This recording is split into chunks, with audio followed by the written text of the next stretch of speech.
સુરતના ઈચ્છાપુર વિસ્તારમાં થોડા દિવસો પહેલા થયેલા એક વ્યક્તિના શંકાસ્પદ મોતનો મામલો પોલીસે ગણતરીના કલાકોમાં જ ઉકેલી કાઢ્યો છે। આ હત્યા કોઈ અજાણ્યા શખ્સે નહીં પરંતુ મૃતકની પત્નીએ જ કરી હોવાનું તપાસમાં બહાર આવ્યું છે। પોલીસે હત્યારી પત્નીની ધરપકડ કરી આગળની તપાસ હાથ ધરી છે। ગત 23 જૂનના રોજ ઈચ્છાપુર વિસ્તારમાં રાજરથ ઉર્ફે રાજુભાઈ યાદવ નામના વ્યક્તિનું શંકાસ્પદ હાલતમાં મોત થયું હતું। શરૂઆતમાં આ મોત કુદરતી કે અકસ્માત હોવાનું જણાતું હતું, પરંતુ ઈચ્છાપુર પોલીસે તપાસ શરૂ કરતા આ કેસમાં ચોંકાવનારો વળાંક આવ્યો છે।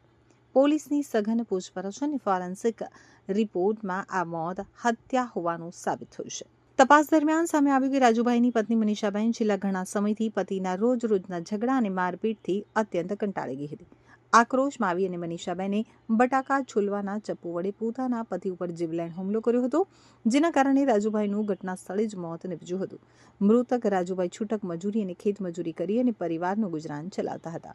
હાલ ઈચ્છાપુર પોલીસે પત્ની મનીષાબેનની ધરપકડ કરી કાયદેસરની કાર્યવાહી હાથ ધરી છે।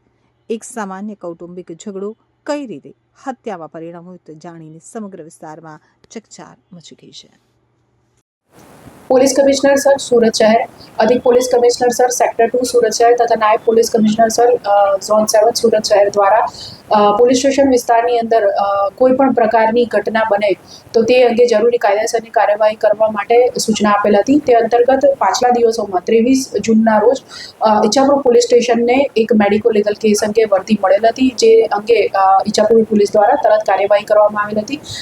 તેની વિગત જોઈએ તો ઈચ્છાપુર પોલીસ સ્ટેશન વિસ્તારમાં પાઠાની આસપાસ ઝૂંપડપટ્ટીમાં રહેનાર ઇસમ રાજરથ ઉર્ફે રાજુભાઈ જોગેશભાઈ યાદવ તેઓને કોઈ કારણસર ઈજા થતાં 108 મારફતે સિવિલ હોસ્પિટલ ખસેડવામાં આવ્યા હતા, જ્યાં તેમને મૃત જાહેર કરવામાં આવેલ હતા, જેથી ઈચ્છાપુર પોલીસ સ્ટેશન દ્વારા સત્વરે એડી દાખલ કરીને આ કેસનું તપાસ કરવાનું ચાલુ કરવામાં આવ્યું હતું। જે દરમિયાન જે મરણ જનાર વ્યક્તિ છે તેના પરિવાર અને તેની આસપાસના વ્યક્તિઓ વગેરેને પૂછપરછ વગેરે જે પોલીસની કાર્યવાહી છે તે ચાલુ હતી। સાથે સાથે આ ગુનામાં પોલીસ દ્વારા આ જે મરણ જનાર છે તેઓનું ફોરેન્સિક પીએમ કરાવવામાં આવેલ હતું।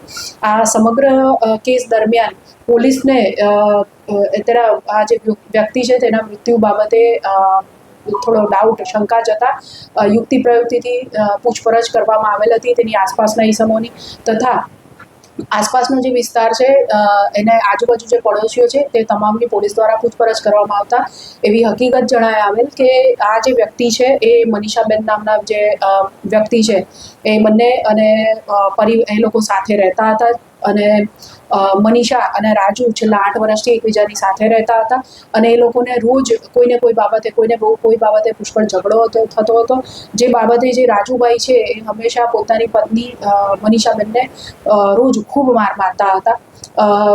આગળ પૂછપરછ કરતા એ ધ્યાને આવ્યું કે 23મી તારીખના સાંજના સમયે મનીષાબેન અને રાજુભાઈની વચ્ચે પુષ્કળ ઝઘડો થયેલો હતો, જેમાં રાજુભાઈ રોજની જેમ તેઓને ગાળાગાળી કરી મારી નાખવાની ધમકી આપી પુષ્કળ મારામારી વગેરે કરતા હતા।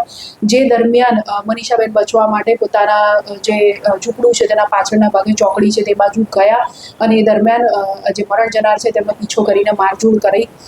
જે દરમિયાન જે બટાટા છોલવાનું જે ચપ્પુ આવે છે એ બેનના હાથમાં આવી ગયું અને તેમણે ત્યાં વાસણો જે પડેલા હતા એમાંથી લઈ અને જે મરણ જનાર છે તેઓને મારી દીધેલ હતું। જે દરમિયાન લોહી લોહાણ તે થઈ ગયા અને પછી ત્યારબાદ આજુબાજુના લોકો જે છે તેઓને બૂમ સંભળાતા અને એ લોકોએ 108ને કોલ કરી